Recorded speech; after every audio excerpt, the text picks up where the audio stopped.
Konoha के बाहर एक पुराना सेक्रेड टेम्पल था जिसके बारे में लोग कहते थे कि वहाँ कुछ अजीब और पावरफुल चीज सील्ड है, लेकिन किसी ने भी कभी उसे सीरियसली एक्सप्लोर नहीं किया था। एक दिन छोटा नारुतो, जो हमेशा क्यूरियस रहता था, जंगल में भटकते हुए उस टेम्पल के पास पहुंच गया और उसकी आंखों में एक्साइटमेंट चमक उठी। नारुतो धीरे धीरे अंदर गया, पर टेम्पल के अंदर एक अजीब सा सन्नाटा था जो उसे थोड़ा डराता, और फिर भी वो आगे बढ़ता रहा। जैसे ही वो अंदर के मेन हॉल में पहुंचा, उसे एक पुराना स्क्रॉल दिखा जो एक स्टोन पेडेस्टल पर रखा हुआ था, और नारुतो बिना सोचे समझे उसे उठा लेता है। देन वो स्क्रॉल को खोलता है और तुरंत ही एक ब्राइट व्हाइट लाइट निकलती है जो पूरे रूम को फिल कर देती है, और नारुतो शॉक में पीछे हट जाता है। उस लाइट के बीच से एक एलिगेंट और डिवाइन ऑरा वाली औरत का रूप बनने लगता है जो धीरे धीरे सॉलिड फॉर्म में आ जाती है। वो औरत और कोई नहीं बल्कि कागुया होती है, और जैसे वो नारुतो को देखती है वो शॉक्ड हो जाती है और चिल्ला के बोलती है, अरे ये तो बच्चा है। नारुतो को समझ नहीं पाता और कंफ्यूज होकर बस उसे देखता रहता है, पर उसे लगता है कि यहाँ रुकना सेफ नहीं है, इसलिए वो वहाँ से जाने लगता है। नारुतो जल्दी जल्दी टेम्पल से बाहर निकलने लगता है, लेकिन उसे महसूस होता है कि कोई उसका पीछा कर रहा है, और जब वो मुड़कर देखता है तो कागुया उसके पीछे आ रही होती है। नारुतो थोड़ा इरिटेट होकर पूछता है, मेरा पीछा क्यों कर रही हो? और कागुया सीधा जवाब देती है, मैं अब तुम्हारे साथ ही रहूंगी क्योंकि तुमने मेरी सोल को अनसील किया है। नारुतो थोड़ा ऑकवर्ड फील करता है, पर फिर कैजुअल टोन में बोलता है, ठीक है अब तुम फ्री हो, जाओ अब जहाँ जाना हो तुम्हें। लेकिन कागुया तुरंत रिप्लाई करती है, मैं नहीं जा सकती हूँ, मुझे तुमसे शादी करनी पड़ेगी। ये सुनकर नारुतो का मुंह खुला का खुला रह जाता है और वो शौक में बोलता है, मैं तो अभी बच्चा हूँ। पर कागुया काम होके बोलती है, ठीक है कभी तो बड़े होगे ना। नारुतो को समझ नहीं आता कि क्या करे वो, लेकिन फिर भी वो घर की तरफ चल पड़ता है और कागुया भी उसके साथ चलती रहती है। घर पहुंचने के बाद नारुतो थककर बेड पर लेट जाता है और कागुया भी उसके बगल में लेट जाती है, और नारुतो ब्रश करते हुए सो जाता है। देन उस रात से उसकी जिंदगी कंप्लीटली चेंज होने वाली होती है। नेक्स्ट डे सुबह जैसे ही नारुतो उठा, उसे कल की सारी बातें याद आती हैं और वो तुरंत साइड में देखता है और कागुया वहाँ शांत चेहरे के साथ लेटी होती है। नारुतो थोड़ा ऑकवर्ड फील करता है, पर फिर जल्दी से उठकर रेडी होने लगता है क्योंकि आज उसे ट्रेनिंग ग्राउंड पर टीम 7 के पास जाना था और उसका लैंड ऑफ वेव्स मिशन भी स्टार्ट होने वाला था। नारुतो बाहर निकलता है और कागुया भी उसके साथ चलने लगती है, लेकिन नारुतो उसे रोक देता है और बोलता है तुम मत आओ, वो सब तुम्हें देख लेंगे। पर कागुया काम ने रिप्लाई करती है, उसे नारुतो के अलावा और कोई नहीं देख सकता है क्योंकि ये सिर्फ उसकी सोल है और नारुतो ने उसे अनसील किया है, इसीलिए। नारुतो थोड़ा सा सरप्राइज होता है, लेकिन फिर सोचता है कि कोई दिक्कत नहीं होगी, और दोनों साथ में ट्रेनिंग ग्राउंड की तरफ बढ़ने लगते हैं। वहां पहुंचने पर काकाशी, सासुके और साकुरा ऑलरेडी नारुतो का वेट कर रहे होते हैं, और नारुतो थोड़ा लेट होने की वजह से स्कॉल्डिंग भी सुनता है, लेकिन फिर मिशन के एक्साइटमेंट में सब रेडी हो जाते हैं। Then team 7 with Kaguya land of waves mission के लिए चल पड़ते हैं, और नारुतो को लगता है कि ये मिशन उसके लाइफ का टर्निंग पॉइंट बनने वाला है। रास्ते में जंगल के बीच से गुजरते वक्त अचानक कुछ रोग निंजा टीम 7 पर अटैक कर देते हैं, और सब कुछ इतना सडन होता है कि नारुतो एक मोमेंट के लिए डर जाता है। काकाशी और सासुके तुरंत डिफेंसिव स्टांस ले लेते हैं, लेकिन नारुतो हेजिटेट करता है, और ये देखकर कागुया थोड़ा हंसते हुए नारुतो से बोलती है, कैसा हस्बैंड है रे तू, इन पिद्दियों से डर गया। ये सुनकर नारुतो के अंदर एक अलग ही जोश आ जाता है और वो बिना सोचे समझे एक रोग निंजा पर चार्ज करता है और एक पावरफुल पंच हिट करता है जिससे वो निंजा दूर जाके गिरता है। नारुतो कॉन्फिडेंट टोन में कागुया को बोलता है, कभी नारुतो की मर्दांगी पे उंगली मत उठाना कागुया, और ये सुनकर कागुया हल्का ब्लश करने लगती है। टीम 7 नारुतो को ऐसे फाइट करते देखकर थोड़ा सरप्राइज होती है, और वो कुछ समझ नहीं पाते क्योंकि उन्हें कागुया दिख नहीं रही होती। फिर सब मिलकर उन रोग निंजास को डिफीट कर देते हैं और फिर अपना सफर कंटिन्यू करते हैं, लेकिन नारुतो के अंदर अब एक नई कॉन्फिडेंस आ चुकी होती है और कागुया भी उसे देखकर इंटरनली प्राउड फील करती है।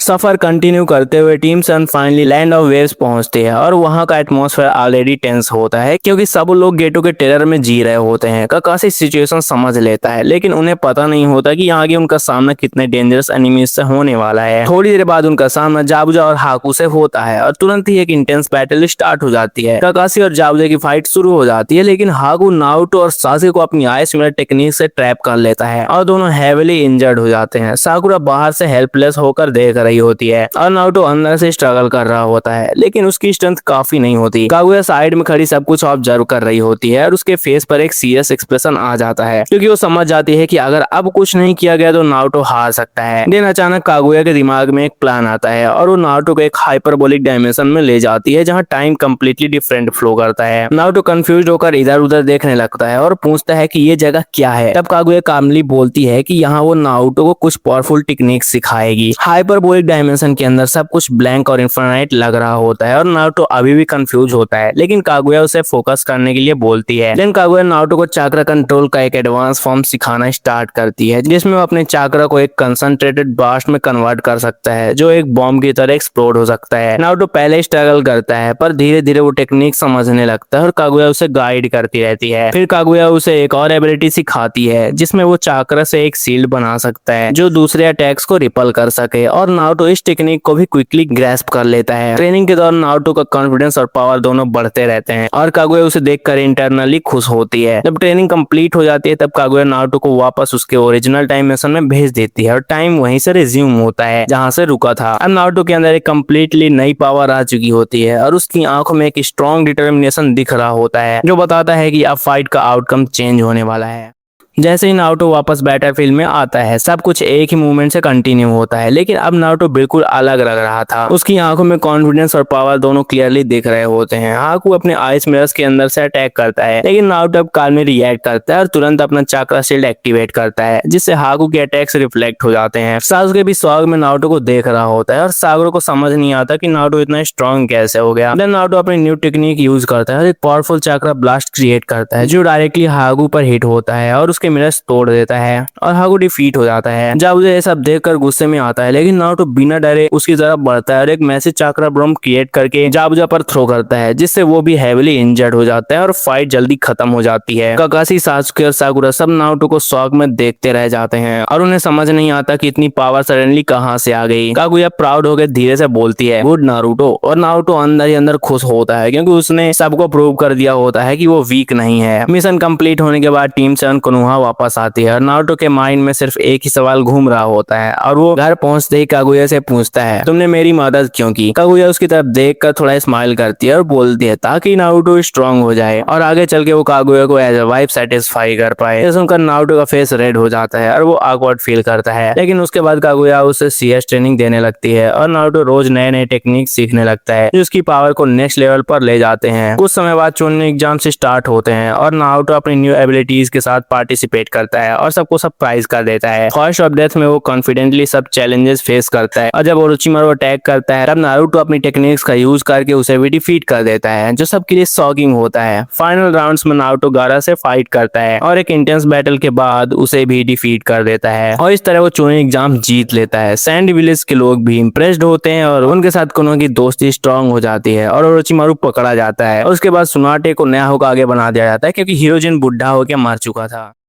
सुनाटे के होकागे बनने के बाद कोनोहा में स्टेबिलिटी वापस आ जाती है और नारुतो की पॉपुलैरिटी भी काफी बढ़ जाती है क्योंकि उसने चूनिन एग्जाम्स में सबको इम्प्रेस किया होता है। एक दिन जिराया नारुतो को सुनाटे से मिलने के लिए बोलता है और जब वो सुनाटे को देखता है तो हल्का ब्लश भी करता है, लेकिन ये देखकर कागुया तुरंत जेलस हो जाती है और नारुतो को स्ट्रिक्ट टोन में बोलती है कि वो सुनाटे से दूर रहे। नारुतो कंफ्यूज होता है पर फिर भी सिचुएशन को इग्नोर कर देता है और अपनी ट्रेनिंग पर फोकस करता है। देन धीरे धीरे एक टाइम स्किप होता है जिसमें नारुतो लगातार कागुया से ट्रेनिंग लेता रहता है और उसकी स्ट्रेंथ अनइमेजिनेबल लेवल तक पहुंच जाती है। दूसरी तरफ सासुके उचिहा काकाशी से इंटेंस ट्रेनिंग लेता है और साकुरा सुनाटे के अंदर मेडिकल निंजुत्सु और स्ट्रेंथ डेवलप करती है। टाइम के साथ टीम 7 और भी पावरफुल बन जाती है, लेकिन एक बड़ा डेंजर उनका वेट कर रहा होता है क्योंकि अकात्सुकी नारुतो के पीछे पड़ चुकी होती है। कागुया नारुतो को मेंटली और फिजिकली प्रिपेयर करती रहती है और नारुतो भी अब हर सिचुएशन के लिए रेडी होता जा रहा होता है। कुछ समय बाद अकात्सुकी फाइनली अटैक करती है और नारुतो और सासुके मिलकर उनका सामना करते हैं और दोनों की टीम वर्क देखने लायक होती है। पावरफुल बैटल्स के बाद भी नारुतो कॉन्फिडेंट रहता है क्योंकि उसके पास कागुया की ट्रेनिंग होती है और वो एक एक एनिमी को एफिशिएंटली हैंडल करता है। देन एक दिन पेन कोनोहा पर अटैक कर देता है और पूरा विलेज डिस्ट्रक्शन के एज पर आ जाता है। नारुतो डिसाइड करता है कि वो अकेले ही पेन का सामना करेगा और कागुया उसे एक डील देती है, अगर तुम इसे हरा दोगे तो मैं तुम्हें आज कुछ स्पेशल चीज दूंगी, और ये बोलते वक्त वो ब्लश करने लगती है। नारुतो के अंदर तुरंत एक्साइटमेंट और डिटर्मिनेशन आ जाती है और वो फुल पावर के साथ बैटलफील्ड में उतरता है। पेन के साथ उसकी फाइट एक्सट्रीमली इंटेंस होती है, लेकिन नारुतो अपनी एडवांस चाक्रा टेक्निक्स का यूज करता है और फाइनली पेन को डिफीट कर देता है। फाइट के बाद नारुतो सीधा कागुया के पास आता है और उसे स्पेशल चीज के लिए बोलता है और कागुया हल्का से स्माइल करके उसे एक किस देती है और नारुतो कंप्लीटली शॉक्ड और ब्लश हो जाता है, लेकिन उसके अंदर खुशी भी होती है जो वो हाइड नहीं कर पाता।